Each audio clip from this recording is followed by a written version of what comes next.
Et si nous étions en train d'assister à l'un des plus grands bouleversements de notre époque, sans même nous en rendre compte? Les cartes du pouvoir se redistribuent, les alliances se forgent dans l'ombre, et une tension sourde monte à chaque instant. Dans ce vacarme mondial, un nom surgit avec force. Un nom qui attire les regards, les critiques, mais aussi les espoirs. Qatar. Car pendant que les yeux du monde se fixent sur les grandes puissances habituelles, un petit pays, jadis considéré comme secondaire dans l'équilibre géopolitique, s'avance sur la scène comme un acteur central. Ce qui se joue, ce n'est pas simplement une question d'échange diplomatique, ni même une stratégie militaire.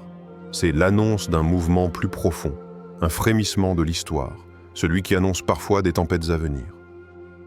Imaginez un instant. En quelques jours seulement, une alliance massive, inattendue, prend forme. Des nations qui, hier encore, semblaient opposées, choisissent de se rallier à une même bannière. Les diplomates se pressent, les dirigeants échangent à voix basse, et les médias s'emballent. Tout cela converge vers une vérité troublante. Le Qatar n'est plus un simple spectateur. Il devient un pivot. Mais derrière cette ascension fulgurante, une question brûle. À quel prix? Quand un acteur gagne en pouvoir aussi rapidement, ce n'est jamais sans conséquence. Certains voient dans ce bouleversement une opportunité. D'autres y perçoivent une menace. Ce qui est sûr, c'est que le monde ne sera plus jamais tout à fait le même après ce tournant. La scène est posée. Les dés sont jetés. Et dans ce théâtre où se mêlent ambition, tension et révélation, un mystère se dessine. Sommes-nous au début d'une nouvelle ère ou à la veille d'un chaos plus grand encore? Ces derniers jours, une annonce a secoué la scène internationale. Le Qatar a officialisé la création d'une alliance d'une ampleur inédite. Ce petit État du Golfe, longtemps perçu comme discret, vient de surprendre le monde entier en rassemblant autour de lui des nations qui, jusqu'ici, semblaient isolées ou marginalisées dans le jeu politique régional. Les détails de cette coalition restent volontairement opaques, mais les premiers indices sont suffisants pour comprendre qu'il s'agit d'un tournant majeur. Des accords économiques, des pactes de défense et même des discussions énergétiques seraient au cœur de ce rapprochement. Plus frappant encore, certains pays historiquement divisés, voire ennemis, ont accepté de s'asseoir à la même table sous l'égide de Doha. Une image forte, presque inimaginable, il y a encore quelques mois. Pour de nombreux analystes, cette dynamique redessine déjà les contours du Moyen-Orient. Dans une région où les équilibres de pouvoir sont aussi fragiles que les sables du désert, l'émergence d'un nouveau bloc change profondément les calculs stratégiques. Les alliances anciennes se fissurent, de nouvelles solidarités apparaissent et une recomposition silencieuse prend forme. Ce qui intrigue le plus, ce n'est pas seulement la capacité du Qatar à unir des forces disparates, mais aussi la rapidité avec laquelle cette initiative s'est concrétisée. Comme si tout avait été préparé depuis longtemps, dans l'ombre, et qu'il ne manquait qu'un signal pour que les pièces s'assemblent. Un constat s'impose alors. Doha ne cherche plus simplement à exister sur la scène mondiale. Elle veut la transformer. Et cette volonté, désormais affichée, pourrait bien être le prélude à des bouleversements dont nous n'avons encore perçu que la surface. L'élément dérangeant. Un grondement sourd, puis des images qui s'affichent sur les écrans du monde entier. Explosions, sirènes, panique dans les rues. L'annonce d'une alliance n'était déjà pas anodine. Mais ce qui a suivi a transformé une décision politique en un séisme planétaire. Dans les heures qui ont suivi la déclaration de Doha, plusieurs attaques ont frappé différentes régions, créant un climat de peur et de stupeur.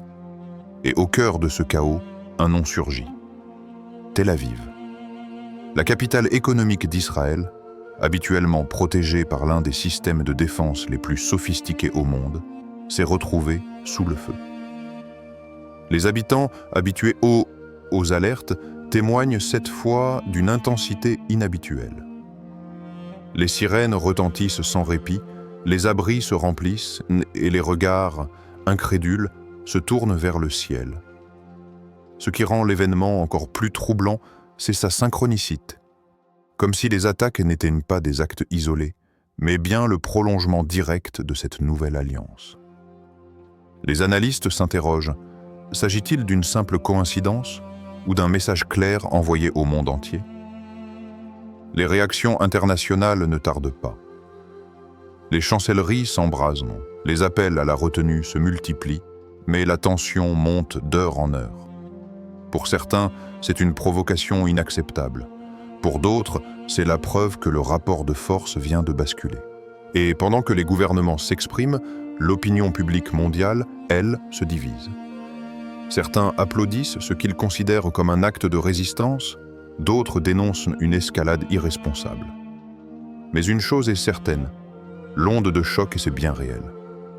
Tel Aviv touché, Doha accusé, et une question qui brûle toutes les lèvres. Que se cache-t-il réellement derrière cette soudaine flambée de violence? Le rebondissement inattendu. Lorsqu'une capitale comme Tel Aviv est frappée, le scénario habituel semble écrit d'avance. Condamnation unanime, soutiens immédiats, appel à défendre un allié stratégique. Pourtant, cette fois-ci, rien ne s'est déroulé comme prévu. En l'espace de quelques heures, un retournement spectaculaire s'est opéré sur la scène internationale. Au lieu d'une vague de solidarité, Israël a vu s'abattre sur lui une pluie de reproches. Des capitales où l'on s'attendait à des mots de soutien ont fait entendre une autre musique, celle du blâme.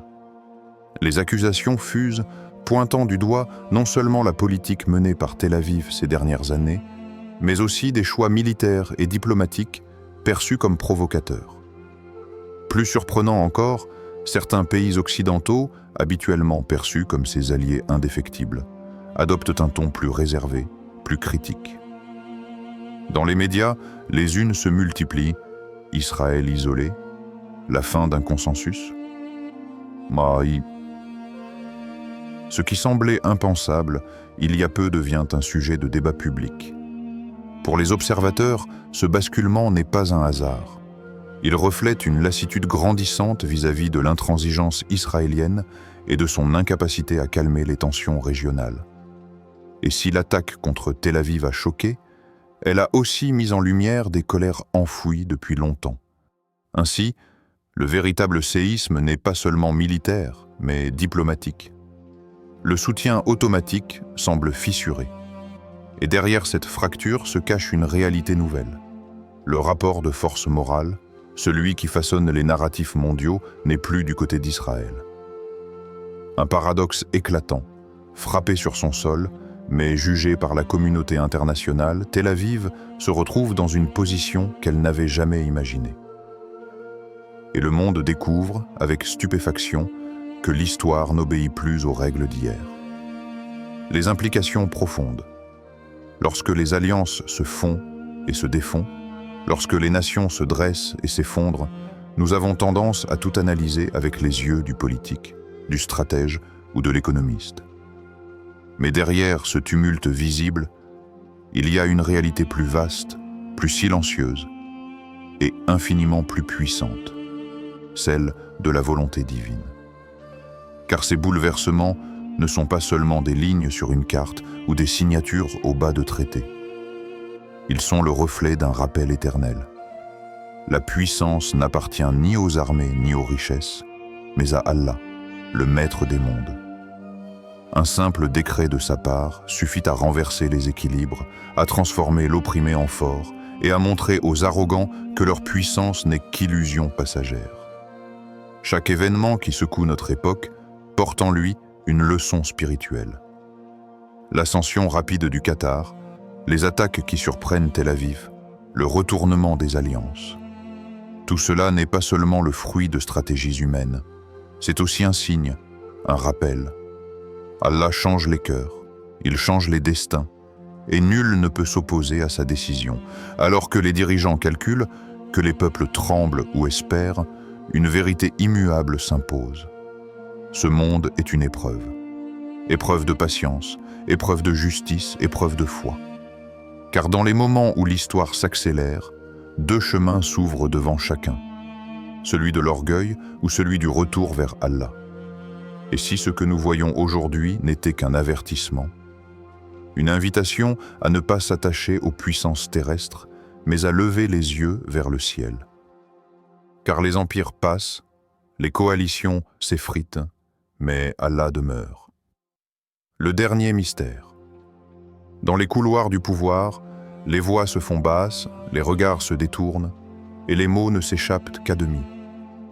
Mais déjà, des rumeurs prennent forme et se répandent comme un feu discret. On murmure que l'alliance ne serait qu'un commencement, que derrière les signatures déjà annoncées, d'autres puissances attendraient leur heure, prêtes à rejoindre cette union qui grandit dans l'ombre. Personne ne peut encore dire quels pays franchiront ce seuil. Certains parlent de nations du Maghreb, d'autres évoquent l'Asie ou même l'Afrique, comme si une chaîne invisible tissait déjà des liens au-delà des frontières habituelles. Et si cela se confirmait, nous ne serions plus face à une simple coalition régionale, oui, mais devant un basculement global. Les analystes tentent de calculer les conséquences, mais les chiffres ne suffisent pas. Car ce genre de transformation n'obéit pas seulement aux logiques militaires ou économiques. Elle ouvre des brèches dans l'ordre établi, elle fait trembler des certitudes que l'on croyait immuables. C'est là que surgit le mystère. Et si cette alliance, loin d'être une simple manœuvre politique, annonçait un tournant de l'histoire humaine, comme une étape préparatoire vers quelque chose de plus vaste, de plus insondable, une secousse avant la grande secousse, un signe avant le grand dévoilement. Chaque fois que l'histoire s'est accélérée, les hommes ont cru contrôler la suite. Mais toujours, des événements imprévus sont venus rappeler que la maîtrise échappe aux mains humaines. Peut-être est-ce ce qui se dessine aujourd'hui, une page qui se tourne, une énigme qui s'écrit, et dont la clé n'appartient qu'à Allah. Le monde retient son souffle, et nous, spectateurs de cette pièce grandiose, sommes invités à lire au-delà des apparences, à pressentir ce que les puissants eux-mêmes ne voient pas encore. Conclusion impactante. Ce qui se joue sous nos yeux dépasse de loin les jeux d'alliance, les stratégies militaires ou les calculs diplomatiques. Oui, nous voyons des pays s'unir, d'autres se diviser, des capitales visées, des équilibres renversés, mais derrière chaque acte, chaque décision, chaque confrontation, se cache une vérité plus grande. Rien n'échappe à la volonté d'Allah. Les puissants pensent bâtir des empires indestructibles, tracer des frontières éternelles, imposer leur vision au reste du monde.